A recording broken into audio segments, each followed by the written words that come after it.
What's up, guys, and welcome back for another solo mining episode, episode 18.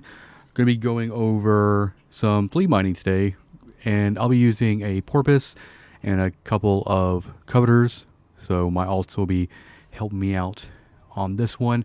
But I'm going to kind of go more in depth and give you guys kind of an idea about how I do fleet mining. We're in high sec right now. We're still hanging out in, a 0.9 system because just doing this kind of mining is a little bit more easier when we don't have to deal with rats.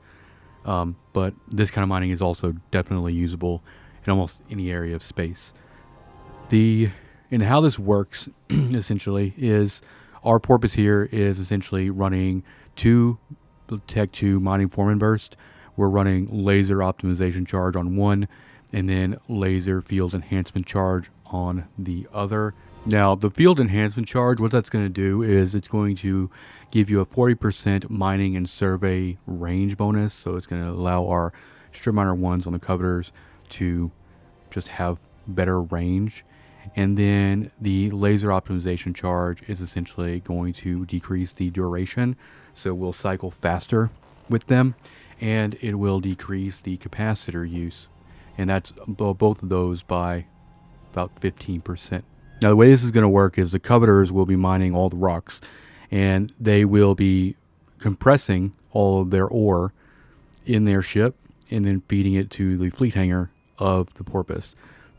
The Porpoise will then move it from the fleet hangar to its mining hold.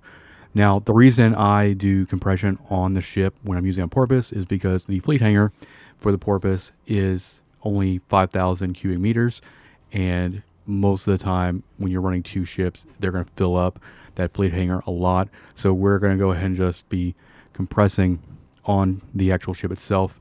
And the ability to compress on ship, it comes from having your compressor active. So just keep in mind, you don't necessarily have to have the ore in the command ship with the mod, but the Covetors themselves will be doing all that compression themselves. Now, the next thing I'm going to explain, and this is something I've had to kind of walk people through before, is getting the fleet hangar and the inventory up in two separate windows while you're in space. This allows you to drag from the ore hold to the fleet hangar or vice versa. So normally what you want to do is you want to make sure first all of your characters are in the same fleet, right? So they can get mining burst and all that stuff. The other thing is you want to make sure that your fleet hangar has both of these ticked, or whichever one is more relevant. This will allow for your alts to actually open up the fleet hangar on their screen. Now, normally, if you have your inventory open, what you want to do is go into space, hit the inventory button, and open it up.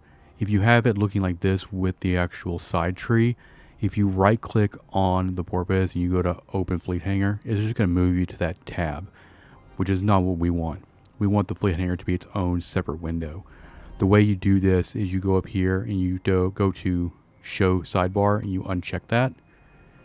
Right now we are on the fleet hangar itself. So what we want to make sure we do is make sure you go to Mining Hold, then turn off the sidebar. And then now we go to the Porpoise, right click, Open Fleet Hangar. We will now have a separate window here for the fleet hangar. I usually like to stack these pretty close in proximity just so I can drag from one window to the other very easily, and I'll be putting these off to the side of my screen. The other thing I try to do is have all of my UIs for the most part. I try to have all my UIs kind of match, especially for the alts. So we'll go ahead and show that again for these alts as well. So as you see here, their inventory is already on the screen here. So now I can right click on the Porpoise, and since I have the permission set on the Porpoise ship, I can go to Open Fleet Hangar, and then that actually opened up the other one. So I had these stacked off to the side of my screen like this. So as I compress, I just throw them up here, and you have to be in a certain range for that. So that is exactly how we're going to be moving and keeping ore moving into the Porpoise here. The next thing I do is I actually have every alt just approaching the Porpoise. So you can just, after you open the fleet hangar, you can just click on the Porpoise and you can hit the approach button, or you can hold down Q and click on that ship. This way whenever the Porpoise moves, if we need to essentially readjust or do anything like that, we can all the alts will kind of follow them, and it will keep them in range of the fleet hangar. This allows us to kind of reposition and everything very easily. And also, I try to be on the outside curve of the asteroid belt when I can. Now we're going to talk about the next strategy. Since we're running dual alts with this, we don't want our alts to essentially be double lasering the same rock.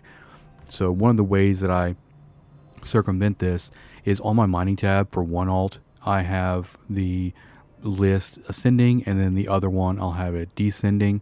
This allows one alt to see everything at the top being 27k out, and the other one seeing everything that's really in close proximity. So what that means is one alt's always going to be going max range, one alt's always going to be going mid range, and then we just kind of work down the list towards the center. So we'll go ahead and get this mining operation started. So once we're all kind of set up here, this is what I would consider set up. We're going to go ahead and turn on our mining burst. We're going to turn on siege. We're not going to worry about compression yet. It doesn't take any additional resources, but until we have some stuff to actually compress, we won't worry about it. Our first alt, I'm just going to go down their list and just target everything that's in close range, and then go ahead and get their lasers started. Then I can switch. This one is the one that's going to be doing everything that's really far out. So we'll just go ahead and target everything on the list there, just like we did on the other one, and get the lasers started. As you can see, we had a range of about 20k before boost, and now we're looking at about 41 kilometers. So everything in this belt now is in range. We can kind of just sit here and essentially mine this whole thing. And then the next thing you're going to be doing here is you're essentially just going to be kind of cycling through and managing the inventories of these guys. So this one's got some stuff. We're going to go ahead and we got to get the compressor turned on. I just leave the compressor running usually, and we'll get this this ore, start getting it compressed, and then you don't even have to really move it out immediately, but for me, I just kind of like to move it out in real time, and then you just keep cycling through as you go.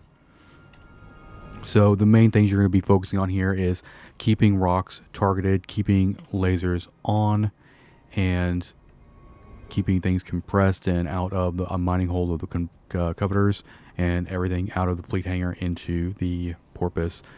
Now, once you get into kind of a groove, then you will be mining these entire belts pretty quick. So I usually just leave the compression window up for the most part. Otherwise, I'm just continually closing it. So now we've already got a few cycles done for each. We've already started moving stuff into the Porpoise. Now, another cool thing I want to show you, and the reason why I have a survey scanner equipped, is asteroid belt validation, or valuation rather. So if you have a survey scanner on a Porpoise or a Orca, you can see, if I roll over here, we can essentially see the entire asteroid belt. We can grab every rock. So we're going to do a scan here, and that gives us a full list. It probably won't look like that when it comes up. It'll have a bunch of different categories here. But what I'm going to do here is I'm going to open up every one of these little like folders. This shows me everything on the asteroid belt itself. I'm going to hit Control A to select the entire window, and then Control C to copy it. Then I'm going to go over here to appraisal. I'm going to go into the quick estimate window, hit Control V for Victor, paste it all in there, and hit submit. This is going to give me a rough estimate of the entire value of this asteroid belt. So we're looking, and obviously our value is going to fluctuate a little bit since we're compressing everything, but we're looking at about 83 to 84 million buy value on this entire belt. And just to give you some sort of perspective and why this matters, it gives you kind of a goal essentially, and it allows you to get out here and just like, hey, we're going to take this entire belt. So just while we're mining here, just to give you like kind of some perspective, whenever I was operating in high sec as a miner. We were in a corporation. We had about 3 main people that would mine every day, and we lived in a system that had like 11 belts or something like that. And what we ended up doing every single day, we would get out and we would actually mine every single belt. Now, this was back during shortages, so the rocks weren't as big as they are now. It might take you a little bit longer, but we would probably mine for, probably like reset all the way up to probably about from 6 in the morning to like probably about 1 or 2, and we'd mine everything in the system. And we made considerable amount of money that way. And then, we even after we had mined everything in our home system, back then during invasion, we had Rackaby and stuff like that we could mine. But now that, the rocks are bigger, after they kind of brought some of its volume back, it's not bad. If you're out here with a couple of Covetors and a Porpoise and you're able to get 1 belt, and keep in mind, this is a very high security. So some of your more off-beaten path high-sec systems might have a little more density than these, because you have a lot of people, a lot of new players out here in these systems mining quite a bit. But even if I just mined this entire belt right now, that would be roughly like 90 million. But most of the time, you're going to be able to go through and get several belts a day, depending on how you're playing and kind of what your situation's like. But that's kind of the lifestyle for the most part of the solo fleet miner, is just going out there and killing belts all day. And it does take a little while, but you're doing quite a bit in terms of yield. And then as you get your operation set up even more, you can scale into an Orca. And an Orca is a lot easier to use because the fleet hangar is so much bigger. You don't have to micromanage it so much. Like, we're having a cycle, and like normally I like to cycle on the ship itself. So I like to normally just dump everything into the Orca and then compress it there. But that's impossible to do with the Porpoise, only having 5,000 cubic meter fleet hangar. So it's actually kind of more tedious using a Porpoise, but also extremely cheaper if you're trying to get started in fleet mining. So here we go. Yeah, we're just continually just mining and just doing the thing, just compressing as we go, cycling through. I'm using an Eve client switcher, which I've done a short going over that, so you can kind of look out for that on the channel. And then also, if you want to learn how to copy your UI across all of your characters, I also have a video about copying interface. I'll put that stuff in the cards to help you get it set up and everything like that. But for the most part, this is kind of the if you're like just strictly into mining as the main thing that you do, this is kind of the apex, and this is kind of low level too. I mean, like, the highest I've ever done, the craziest I've ever gotten to, was using a Rorqual and then having like 8 Hulks out doing stuff in nullsec, which obviously that's a lot more expensive. And everything, as you start adding more alts and as you start adding bigger command ships, your cost goes up for the amount of stuff you have on field. But this is a really good way to just kind of get out here in high sec and make quite a bit of ISK. And it's actually pretty pleasing whenever you get to the point where you're actually clearing entire asteroid belts by yourself. But hopefully you guys found this video educational and entertaining. I plan on doing some more of these with different configurations, but I figure at the very base level, using Covetors and a Porpoise, this is a good jumping off point. So I think in the future we'll try to show how this looks with the Orca and Hulks, and then eventually we'll kind of talk about, and I'll demo the Rorqual and all that stuff. Now, like I said earlier in the video, another thing you could potentially be doing to increase your revenue as well is on this Porpoise, we could actually target up some rocks here, and then we could actually throw out our mining drones. And this gives us a nice little additional yield coming in.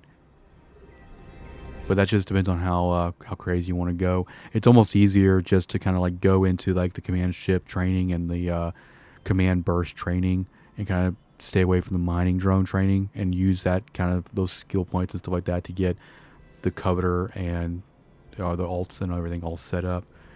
But go ahead and do another compression pass here. I usually just try to like compress and then dump everything into the fleet hangar, and then cycle off of the actual tune itself.